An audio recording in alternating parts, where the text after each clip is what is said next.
Pour mieux comprendre les risques d'un brossage agressif, il faut comprendre que la dent est faite de deux couches. Une couche externe qui est l'émail, qui est transparente, et une couche qui est sous-jacente, qui est la dentine, qui donne la couleur plus ou moins jaune de la dent.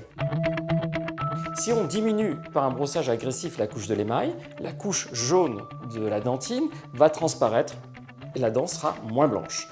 D'autre part, en usant prématurément la couche externe qui est l'émail, on va se rapprocher de la dentine qui, elle, se rapproche du nerf. Donc, on va provoquer des sensibilités au chaud, au froid, au sucré, aux acides. Vous brossez merveilleusement bien les dents, mais peut-être un petit peu fort. Qu'est-ce que vous utilisez comme brosse à dents, électrique ou manuel? Manuel. Bon.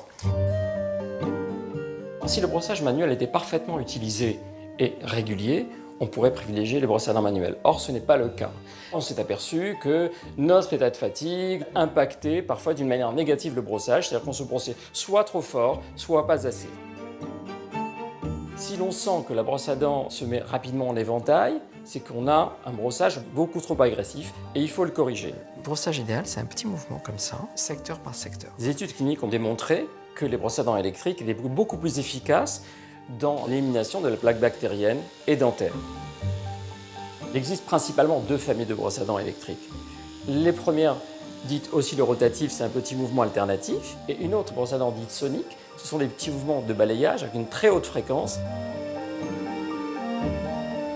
Par contre, il y a un risque à utiliser trop fort ces brosses à dents électriques parce que le mouvement est déjà programmé. Or, si on appuie un peu plus fort avec les brosses à dents électriques, c'est vrai que le risque d'usure de l'émail est important.